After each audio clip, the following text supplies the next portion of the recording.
Hello everybody, this is Iced Blood. Welcome back to Resident Evil 4. What are we going to do in today's video? Well, we're going to tackle Chapter 5-2, hopefully get ourselves off of this island, and investigate paper airplanes. That's inconspicuous. Let's see. Paper airplane. Imagine that.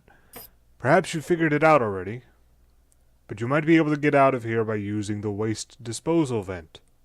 Aha. Alright then, we have a destination.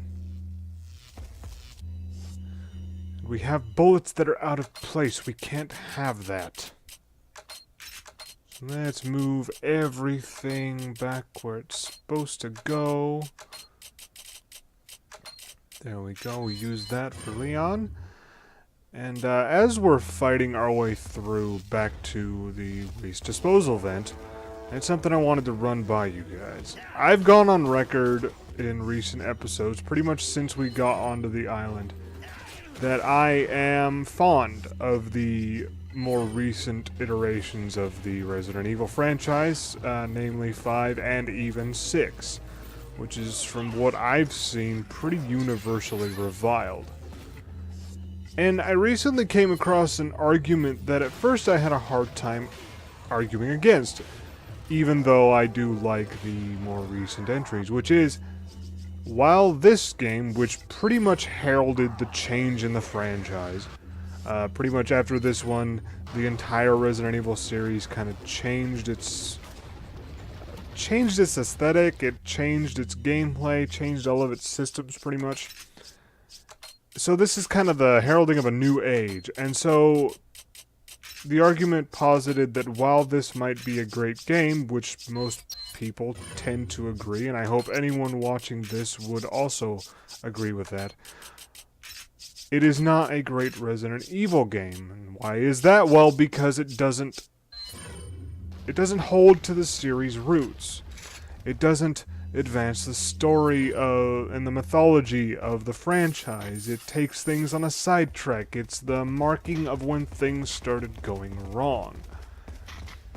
But here's what I want to say in response to that, and I hope that this resonates with at least some of you. And that is, it's not, I would not call this game a sidetrack so much. I would not say that this does nothing to the mythology of the Resident Evil franchise. But really, in order to really argue that, we have to keep in mind the original title for this series of games, the original Japanese name for all these games, including, you know, the 2 movies that have been made by Capcom. I'm not talking about the movies with Alice and all that. That's a separate thing. The main franchise in Japan is known as Biohazard. We got the name Resident Evil because the first game takes place entirely within the confines of a mansion. You know, later games kind of expanded on the world, and we ended up going through the entirety of Raccoon City, and then, you know, things started expanding from there. But the first game got its start in the Spencer Mansion. So we got the name Resident Evil, because there's evil in residence, and we have to survive it. I'm guessing that's the notion behind it. In any case, Biohazard. What does that imply? Well, for most people that implies, well, they're talking about the T-Virus, of course, and the various strains that came from that, and, of course, that's tied to zombies.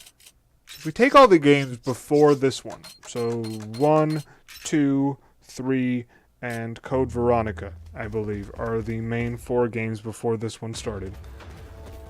All of them have to do with the T-Virus and the varieties thereof, and the zombies that are created from them.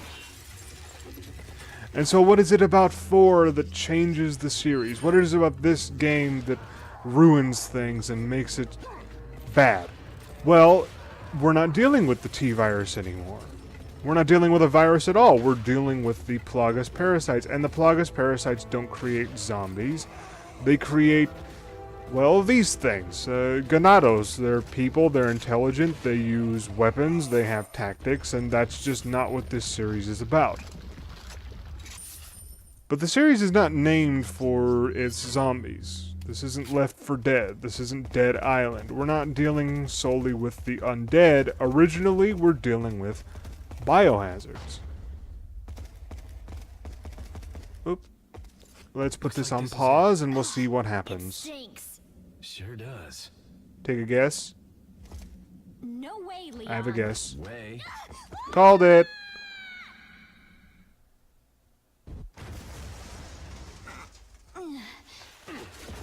Are you out of your Probably. mind? I knew you'd be fine if you landed on your butt. You... What is this? That... Come on, let's go. Well, you'll find out. Or not. Actually, what we're gonna do is hide Ashley while we deal with this Iron Maiden here. What is that thing? You don't want to know. Now, I'm gonna test something right here. First, let's get some more room.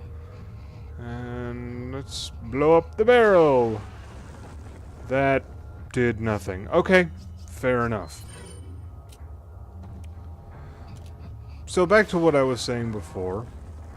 We're dealing with parasites. And they don't create zombies. They create mildly intelligent soldiers, basically. And you've got things like Chief Mendez and Salazar, who retain some amount of their mental faculties even when they're fully infected. So, how is that a zombie? How is that tied to what the franchise is known for? Well, it's not, but I posit this. It is a natural evolution of the threat posed by the first handful of games. Since we're dealing with just biohazards, and if we expand our understanding of what that means to include other biological weapons or biological, what would you call them? Apocalypses, shall we say. If we take that and expand that to mean more than just zombies, and we look at what else that could mean, then this game, while it doesn't necessarily advance the plot of the previous games, it does advance the mythology. This is another biohazard. Something else with somewhat vague ties to Umbrella that we don't really see just yet, and really we won't, except for a couple little things that we'll see in the extra content once the main game is done.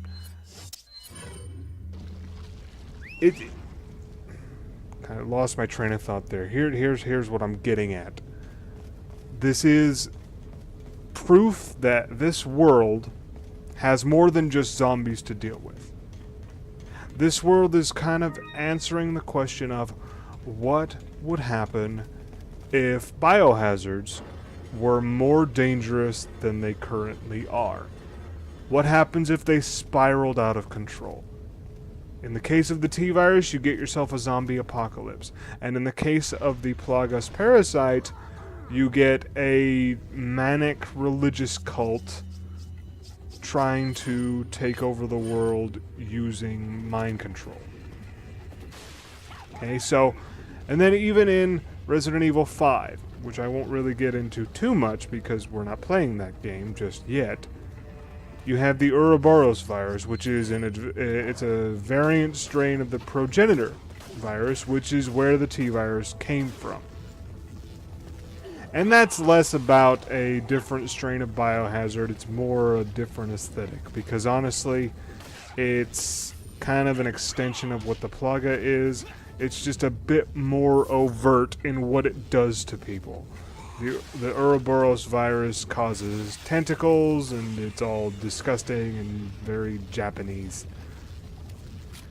But this is all leaning toward an expansion of the original game's premise, which is that a biohazard, when left unchecked, can ruin the world. It can cause Armageddon, which, you know, zombie apocalypse is not a zombie apocalypse unless it takes over the entire world.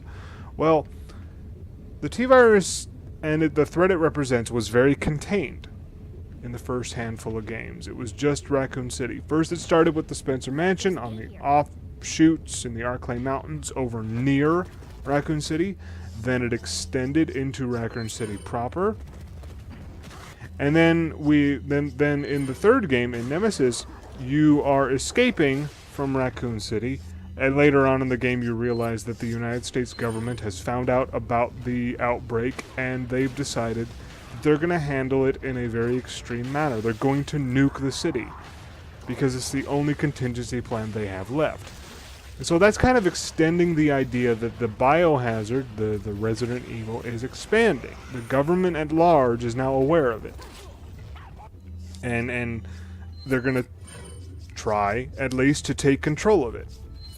Okay, so, and then in Code Veronica, it doesn't take place in Raccoon City. You're playing as a Claire Redfield, who was effectively Leon's partner in Resident Evil 2, so it was kind of nice to have her come back.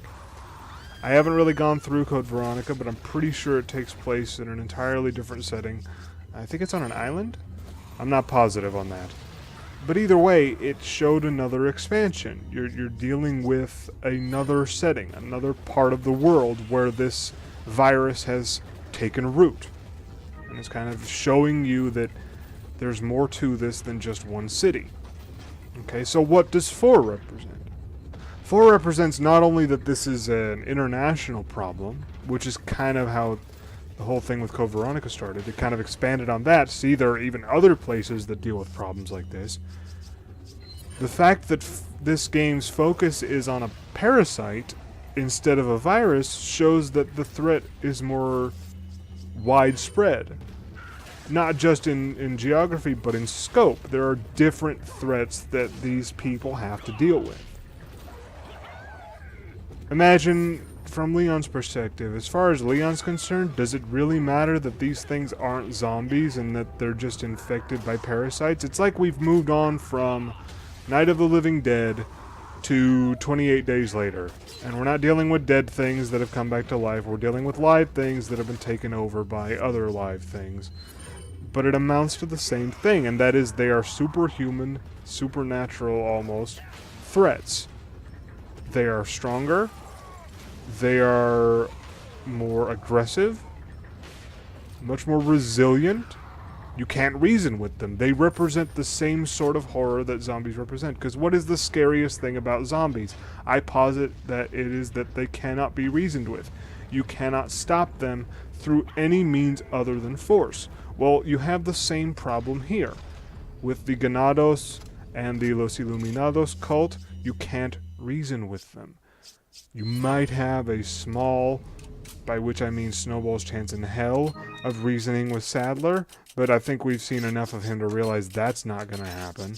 But with most of the members of this cult, and most of the people that this cult has touched or manipulated, you can't reason with them.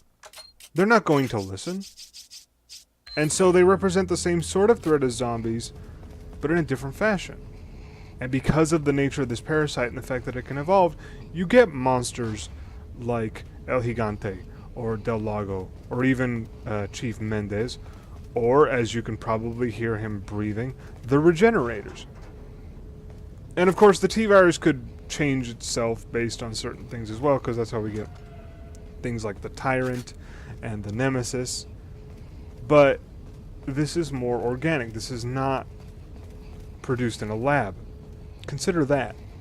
Consider the fact that this parasite can turn otherwise normal things into creatures like El Gigante. How did that happen? And what about these guys? These guys may have been experimented on because we saw them in a research lab. So maybe maybe this isn't completely organic. Maybe that's a bit disingenuous to say. But this is a different sort of horrific. It's not the same as we get from the Tyrants. The Tyrants are very specifically bred to be killing machines, and that's what they're going to do. That's all they're going to do. They're going to kill. Well, what is the parasite going to do? The parasite wants to propagate. probably the same as the virus in a sense. Okay, the Plagas wants to find a host so that it can live. So it probably doesn't just want to kill. It wants to infest. And that's a different sort of horror because, of course, it probably takes longer than the T-virus would. Because the main threat that a zombie bite usually represents isn't so much the zombie virus, although of course that is part of the problem. Another problem that you end up dealing with, though, is the wound. Because consider what's in a zombie's mouth. They haven't brushed their teeth. They haven't used mouthwash recently. And so it's very likely that any wound suffered from a zombie bite is going to get infected very, very quickly. You actually see that in stories like The Walking Dead, where if you can amputate a limb after it's been bitten, you know, enough, you can actually stop the infection from spreading. You won't die, and then you'll manage to live on. So, if we take the Plagas parasite as a comparison, that represents a different kind of horror to me than most zombie movies, because it's not quick. It's not predicated by infection. It's not the Plaga doesn't facilitate death. In fact, I would posit that it does the exact opposite. It needs its host to stay alive. So we're not dealing with something that will kill you outright. And consider the fact that both Leon and Ashley have been injected with a Plaga sample. Whatever you want to call it. Maybe it's a Plaga egg. I don't know what it is. They've both been injected, and yet they've spent most of the game managing to act as themselves with little trouble. Leon was injected very early on in the game, and Ashley was probably injected even earlier. So this is much slower. It's a much more gradual process. And what does that represent? Much more time for the victim to contemplate the fact that eventually they will completely lose control of themselves. And they will become overtaken by this thing inside of them. So I think it's a much different sort of overwhelming fear than might be represented by a zombie horde. It's a different kind of Resident Evil. So even if we use the Americanized title for the franchise, it still works on that level. Now we can go on and on about whether or not, 5 or 6 or Revelations or any other installment. Thank you. I have to interrupt myself here just to mention we now have our first fully endgame weapon. You might have noticed that. The Blacktail is completely upgraded. Its exclusive upgrade gives it an increased firepower. Now every round that we shoot with the Blacktail will fire off the equivalent of 4.5. So that's pretty freaking amazing. I think each handgun round now represents more firepower than the original shotgun, although I might be wrong about that. The shotgun might have 6, I'm not sure.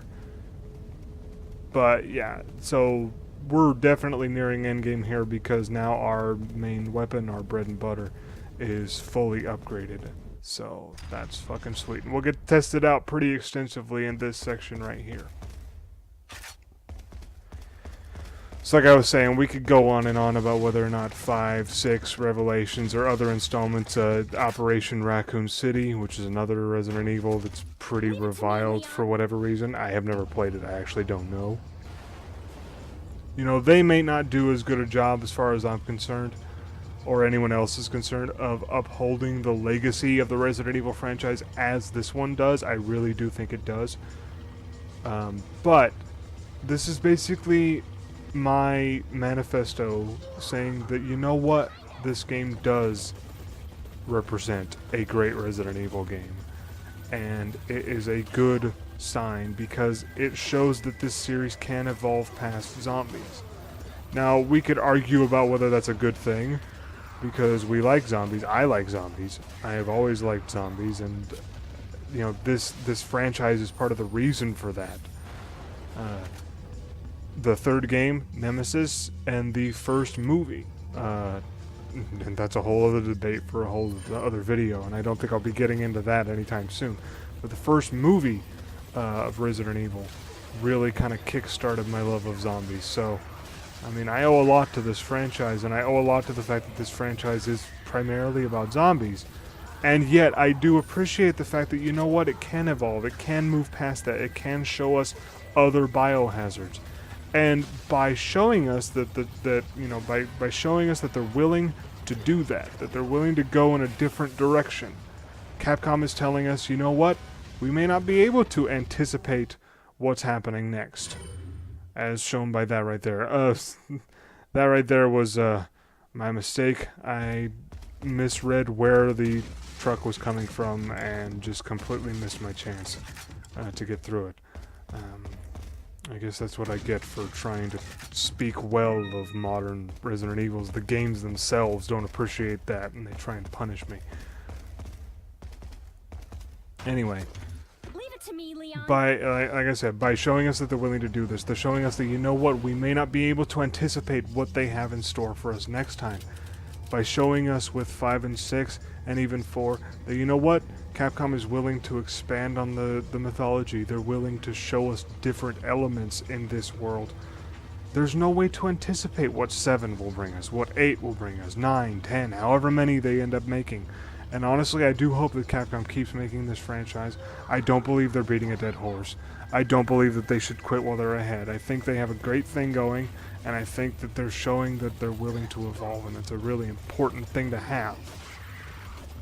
So, call me a Capcom fanboy if you want. You know, tell me I'm wrong, tell me I'm an apologist, whatever. I understand that thought process, and I'm not going to deny that it has some amount of merit, but I hope that, you know, my viewpoint does present a different argument, and maybe some of you who have been on the fence about even trying Resident Evil 5 or 6 or Revelations or any of the others, maybe by hearing me talk about this sort of stuff, maybe it'll give you, you know, an excuse to try them. You know, if anybody gains a new appreciation for the more recent Resident Evils because of hearing me talk about them, then I think I've done my job.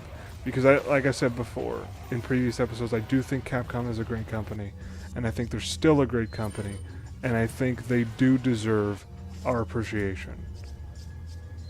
Okay, now, that's the thing about having the frickin' scope on. Does not do much good when you're not dealing with Iron Maidens or Regenerators. And also, it doesn't really work very well if you're pointing the rifle in the exact opposite direction that you need. We're gonna try that one more time, shall we?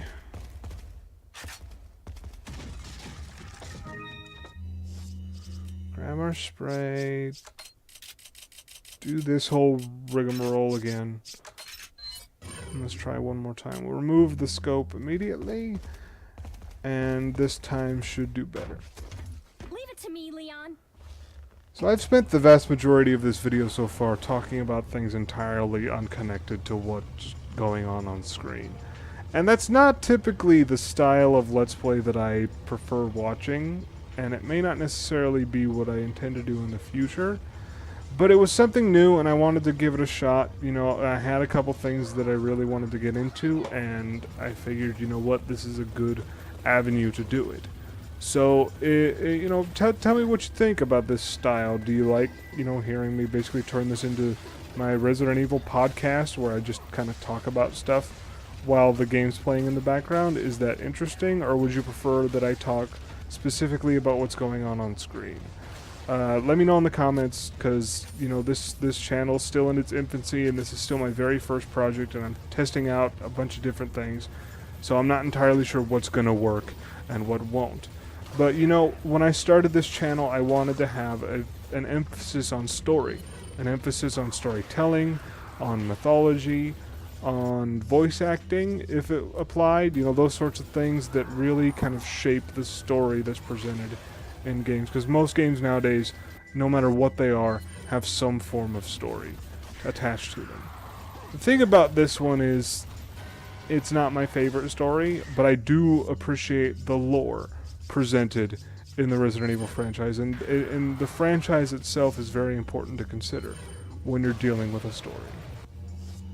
And we can see that truck was right there. All we need to do to deal with this truck is just shoot it.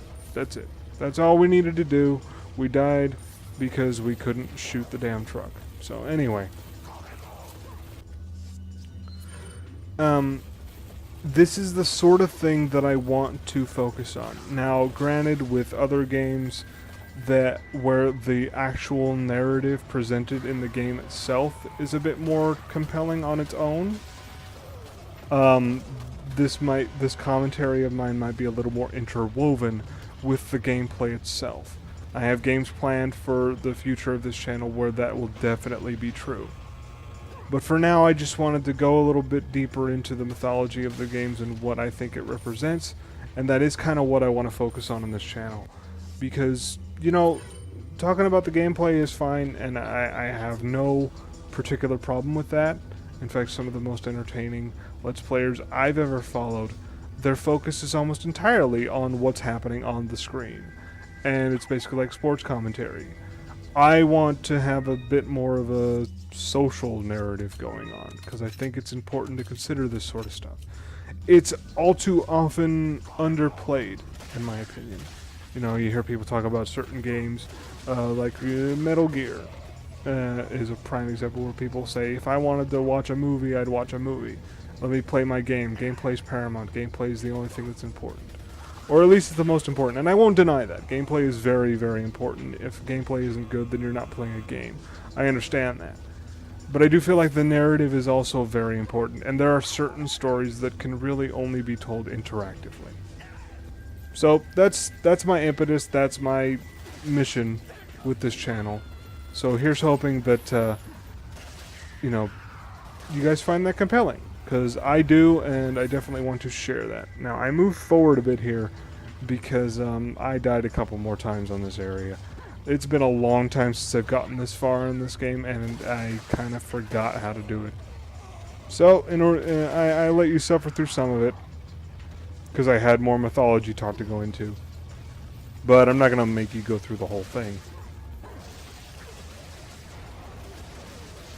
It was very nice of the game to let us test out our new weapon with a gauntlet, and it's kind of ironic that I'm not using it. But of course, part of the issue is we're running very, very low on handgun ammo. All we have is the clip in the gun, and that's it. But you may have noticed, it only takes about 2 rounds to take down a regular Ganado at this point with the fully upgraded Blacktail. So it's definitely powerful, and definitely not wasting too much in the way of ammo when we use it. And there's some.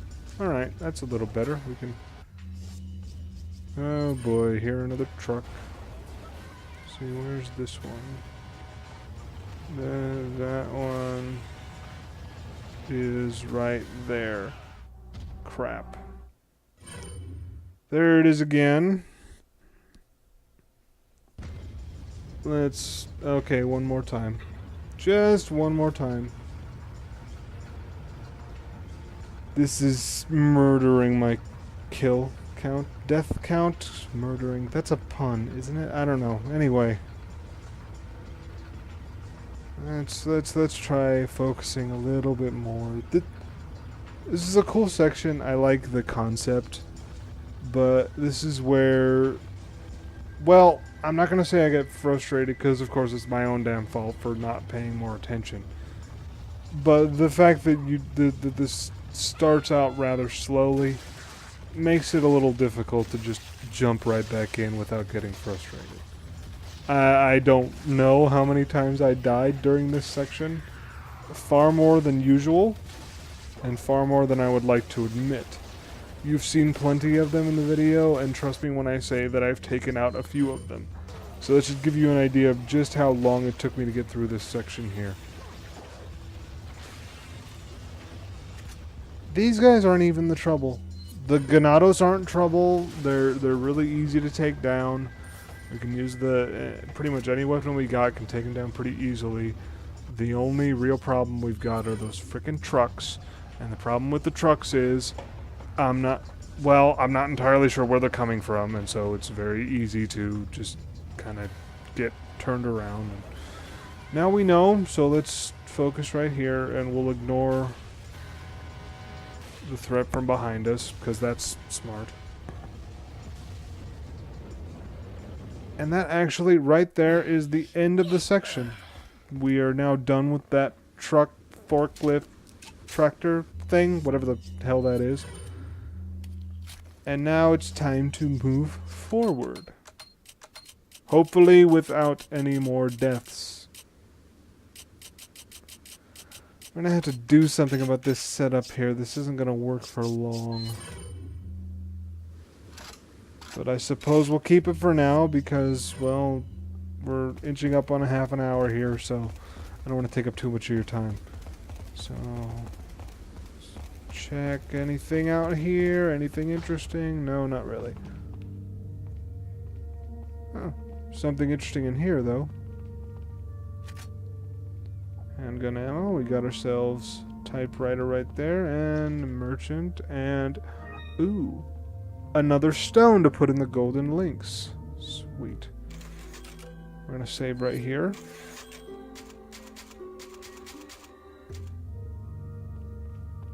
We're not gonna go to the merchant just yet.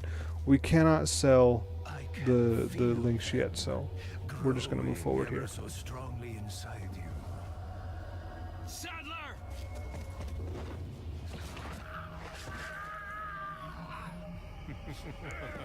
And there we have the threat of the Plaga. Sadler can control them. You cannot disobey. Now, come to me, Ashley. Come to him, Ashley.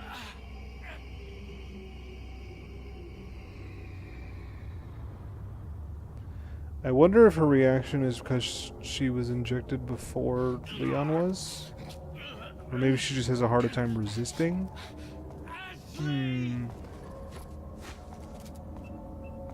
Well, what's that?